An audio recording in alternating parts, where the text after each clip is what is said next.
Hi hello నమస్తే అస్సలాము అలైకుం. Welcome back to Tara's Dubai lifestyle. ఈరోజు నేను మీతో షేర్ చేస్తున్న రెసిపీ పొటాటో మసాలా ఫ్రై.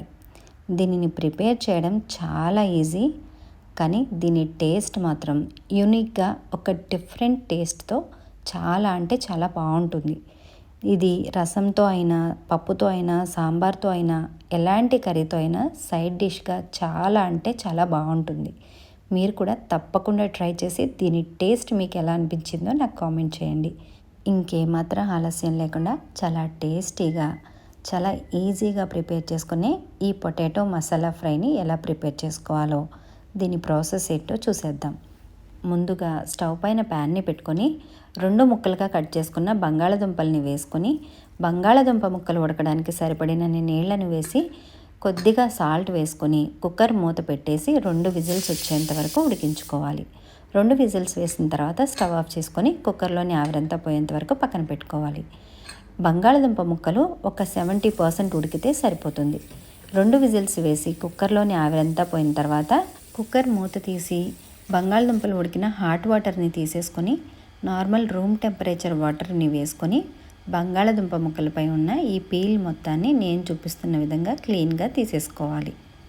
ఈ పొటాటో ఫ్రైకి మెయిన్ స్టెప్ ఇదే. ఖచ్చితంగా పొటాటోస్ని 70% మాత్రమే ఉడికించుకోవాలి. అంతకుమించి ఎక్కువ ఉడికించుకున్న ఫ్రై చేసుకునేటప్పుడు పొటాటో స్మాష్ అయిపోయి ఫ్రై టేస్ట్ మొత్తం మారిపోతుంది. ఖచ్చితంగా 70%, 2 విజిల్స్ వేస్తే పర్ఫెక్ట్గా సరిపోతుంది. ఇది మా అమ్మ చేసే వంటల్లో ద బెస్ట్ రెసిపీ అనమాట. ఇది నేను మా అమ్మ దగ్గర నుంచి నేర్చుకున్నాను. నా చిన్నప్పటి నుంచి కూడా నాకు చాలా బాగా నచ్చిన రెసిపీ. ఇలా బంగాళదుంపల పైన ఉన్న స్కిన్ మొత్తాన్ని తీసేసుకున్న తర్వాత బంగాళదుంపని నేను చూపిస్తున్నట్లుగా పెద్ద ముక్కలుగా కట్ చేసుకోవాలి. ఇలా పెద్ద ముక్కలుగా కట్ చేసుకుంటే ఎప్పుడు ఫ్రై చేసుకున్నా సరే ముక్క విరిగిపోకుండా, చెదిరిపోకుండా పర్ఫెక్ట్గా ఉంటుంది. ఇలా కట్ చేసుకున్న ఈ బంగాళదుంపల్ని ఓ పక్కన పెట్టేసుకోవాలి. ఇప్పుడు స్టవ్ పైన కడాయిని పెట్టుకొని 2 టేబుల్ స్పూన్ల ఆయిల్ని వేసుకోవాలి. ఫ్రై కాబట్టి ఆయిల్ కాస్త ఎక్కువగానే పడుతుంది. ఆయిల్ హీట్ అయిన తర్వాత 1 టీ స్పూను ఆవాలు, 1 టేబుల్ స్పూన్ పచ్చిశనగపప్పు, 1 టీ స్పూను జీలకర్రని వేసుకొని కొద్దిసేపు ఫ్రై చేసుకోవాలి.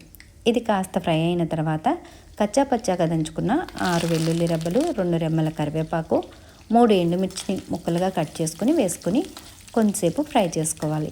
ఇది కాస్త ఫ్రై అయిన తర్వాత సన్నగా చాప్ చేసుకున్న కొత్తిమీరను కూడా వేసుకొని మంచి స్మెల్ వచ్చేంత వరకు ఫ్రై చేసుకోవాలి.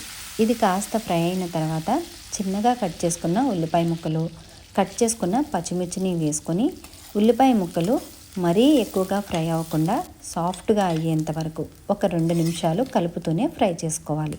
ఇలా ఒక 2 నిమిషాలు ఫ్రై చేసుకున్న తర్వాత దీనిలోకి 1/2 స్పూను అల్లం వెల్లుల్లి పేస్ట్ని వేసుకొని అల్లం వెల్లుల్లి పేస్ట్ పచ్చివాసన పోయేంత వరకు ఫ్రై చేసుకోవాలి.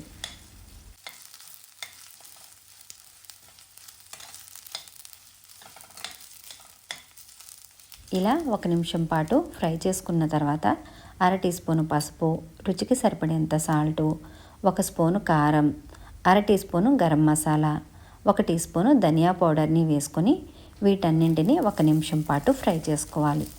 కారాన్ని ఇష్టపడే వాళ్ళు ఇంకాస్త కారాన్ని యాడ్ చేసుకోవచ్చు, నో ప్రాబ్లం. పొటాటోస్ని బాయిల్ చేసేటప్పుడు సాల్ట్ వేసాం కాబట్టి కాస్త తక్కువగానే వేసుకొని సాల్ట్ని అడ్జస్ట్ చేసుకోవాలి.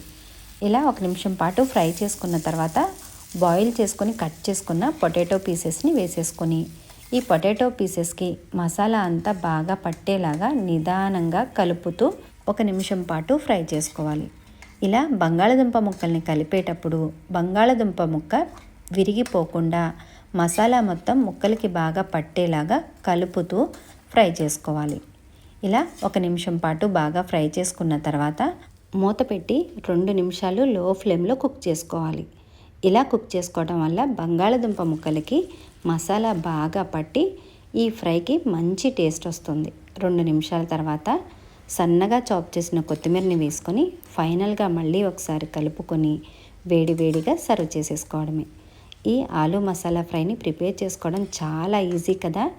మీరు కూడా తప్పకుండా ట్రై చేసి మీకు ఎలా అనిపించిందో నాకు కామెంట్ చేయండి. నేను చేసిన ఈ రెసిపీని లైక్ చేయండి. అలాగే మీ ఫ్రెండ్స్ అండ్ ఫ్యామిలీతో ఈ వీడియోని షేర్ చేసుకోండి. ఇలాంటి మరిన్ని రెసిపీస్ కోసం నా ఛానల్ని తప్పకుండా సబ్స్క్రైబ్ చేసుకోండి. Thank you for watching. Allah Hafeez.